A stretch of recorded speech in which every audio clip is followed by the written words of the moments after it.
নমস্কাৰ সকলোকে। এয়া চাওকচোন, চিমেণ্ট বালিৰ লগতে মই হাতখনো আজি পেকিং কৰি লৈছোঁ দেই, ঘৰ মচিবলৈ। এয়া পূৰা ঘৰ মচিছোঁ, বিহু ভালকেই লাগিছে মোৰ গাত। এতিয়া আকৌ আবেলি টাইমত পিঠাগুড়ি খুন্দিব লাগিব।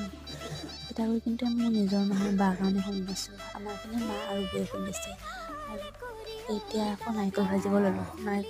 পিঠা বনাবৰ কাৰণে নাৰিকল ভাজিছোঁ, নাৰিকল আৰু চেনি। তাৰপিছত মই বিটৰ পিঠাখিনি বনাই ল'লোঁ। 2খন তাৱা পাতিছোঁ দেই, এখন নহয়, চোকা আকৌ মই। পিঠা বনাত ব্যস্ত হৈ পৰিলোঁ দেই। পিঠা বনাই থাকোঁতেনে, বগা পিঠা বনাওঁতেনে ৰাতিপুৱা 2টা বাজি গ'লগৈ, টোপনি ধৰিছে। কাৰেণ্টটো পিঠাখিনি হৈ গ'ল, 300 ওপৰত হ'ল। তাৰপিছত হাতত জেতুকা অকণমান লগালোঁ। জেতুকা লগালোঁ, আকৌ মা টোপনি গৈ আছিলে, কিন্তু মাকো উঠালোঁ।